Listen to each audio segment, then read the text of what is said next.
Hello বন্ধুরা, কেমন আছো তোমরা? আশা করি তোমরা সকলে খুব ভালো আছো। ব্যাগটা নিয়ে দাঁড়া, ভালো আছো। আর আমার তো সিচুয়েশন তোমাদেরকে তো সবই বলেছি, কি চলছে ওই আর কি চলছে।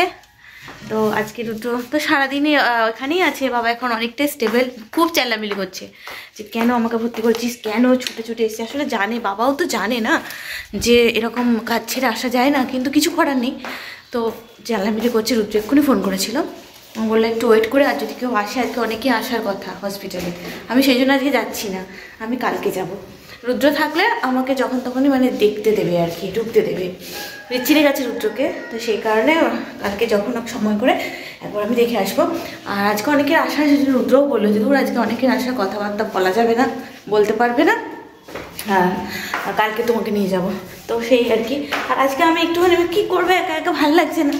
বিকেলটা দুপুরটা একটু শুয়ে রেস্ট নিলাম, ভালো লাগছে না। তোর বেটুকে এখানে আমি একজন মানে ছোট্ট একটা বাচ্চা ছিল তখন গান শেখাতাম, অনেককেই গান শেখাতাম। তো তাদের মধ্যে খুব ক্লোজ হয়ে যায় না কিছু মানুষ, তো সেরকমই ক্লোজ কাকি মানে বৌদি আর কি, খুব ক্লোজ বৌদি বলি। তো খুব ক্লোজ, সেই তার কাছে যাবো। সার মেয়ে মানে সেই মেয়ে এখন মাধ্যমিক, পরের বছর মাধ্যমিক দেবে। সেই ছোট্ট বাচ্চাটা থেকে গান শেখাতাম, খুবই ক্লোজ। আমার কাছে অনেকবার এসছে, আমাদের বাড়িতে বেটুর সাথে খেলেছে। তো ওই অনেকবার বলে বৌদি প্রিয়মা আসো না দেখা করো না। তাই আজকে ভাবছি যে একা একা কী করবো, যাই একটুখানি দেখা করে আসি। আর আরেক কাকিমাও আছে, দেখি সে যদি থাকে তার সাথে দেখা করে আসবো, তোমাদেরকেও দেখাবো। আর বেটু রাখ বাবা, বেটু আর আমি বেরোচ্ছি। এই হাঁটা পথ, কোনটা লাইটটা জ্বেলে যাবো না সেটাই বুঝতে পারছি না। এটাই জ্বেলে যায় না। তো চলো বেরিয়ে পড়ি, আমরা হেঁটেই যাবো। হ্যাঁ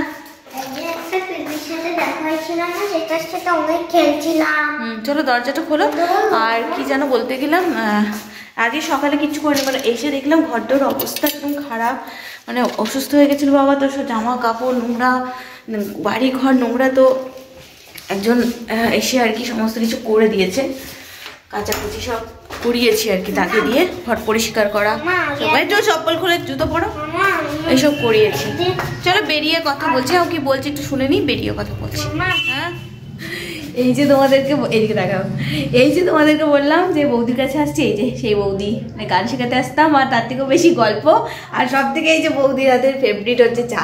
এই যে চা, এই চা খেয়ে গিয়ে আর আমাকে বাড়িতে চা বানাতে হতো না, খুব সুন্দর চা বানাই। তাই জন্য বলছি যে আমাকে শিখিয়ে দিয়েছে, এটা করবে তাহলে খুব সুন্দর চা হবে। এই যে বৌদি, আর ওখানে আমার ছেলে, আর ওইখানে লুডো খেয়ে এতক্ষণ ধরে দৌড়ঝাঁপ করলো নি, এখন ওই লুডো খেলছে।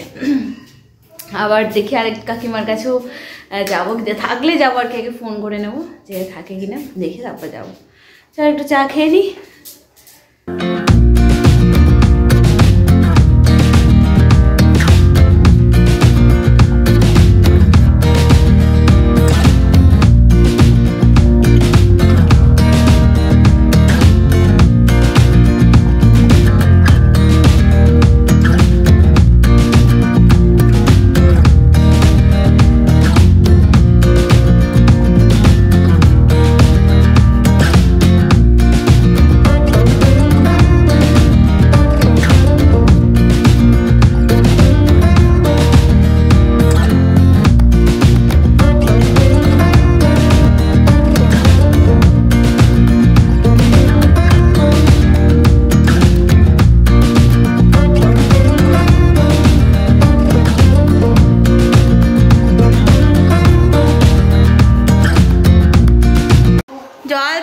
পেয়েছে, জল খাবে। জল গ্লাসটা নিয়ে আয়, তুই তো নিতে পারবি, গ্লাসটা নিয়ে আয়। এ বাবা, আজকে বেটুরও শরীরটা ভালো নেই। সকালবেলা যা করছিল না, ঘুম থেকে উঠেই পটি পেয়েছে গেছে, যে পরিষ্কার করে যে আসবে ওখানে বাথরুমে পড়ে যাচ্ছে, মাথা করে বলছে মাথা ঘুরছে, নিয়ে সেই কি পেটে ব্যথা। নিয়ে আয় গ্লাসটা, প্রচণ্ড পেটে ব্যথা করছে। বা সঙ্গে সঙ্গে গিয়ে ওষুধ নিয়ে আসে, খাওয়ালো বেচারিকে। তারপর একটু জল বিস্কুট খেয়ে আবার ওষুধ খেলাম। তারপরে এখন কিছু খাবি, খিদে পেলেই ওকে খাওয়াবে, জানতো জল খাবে। এখন বেশি করে জল খা বাবা, বেশি করে জল খা, নষ্ট করিস না। যেটুকু খাবি সেটুকু নি, আবার পেলে খেতে পারলে আবার নিবি। আর আমি ওপরটাই ঝাড়াঝুড়ি করে এলাম। আর রিয়া একজন লোক ঠিক করেছে মানে সারাক্ষণ থাকার জন্য, কিন্তু এখন আমি বলছি যে এখন আমি রয়েছি তাই কাজগুলো এখন পরিষ্কার পরিচ্ছন্ন করে দিয়ে যাক, সারাক্ষণ থাকা দরকার এখন তো আমি রয়েছি, বাবাও নেই, তো বাবা যখন আসবে তখন না হয় সারাদিন রাত থাকবে, তাই না? এখন শুধু শুধু খেয়ে কী করবে, সেই কারণে এখন সব পরিষ্কার করে দিল। আমি ঝাড়াঝুটিগুলো করছি, নিচেটা পরিষ্কার করে দিল। আর যা সমস্ত জামা কাপড় বাসন ধুয়ে দিয়েছে, যা সমস্ত যায় আওয়াজ করো না কথা বলার সময়, যা সমস্ত জামা কাপড় আছে সেগুলো এখন কাচবে, তারপরে চলে যাবে। চাটা খেয়েছে আর আমি এসব পরিষ্কার করে নিই, তারপর ভাবছি একেবারে রান্না করতে বসবো। আজকে শুধু কালকে যেমন ডিমের ঝোলের ভাত করেছি, আর শুধু চিকেন আর ভাত দুবেলার মতো করে নেবো, ওই বেলা নিশ্চিন্ত। আজকে একটু দেখতেও যাবো। হয়েছে? উল্টে রাখো গ্লাস, ওখানে রাখো, উল্টে রাখো।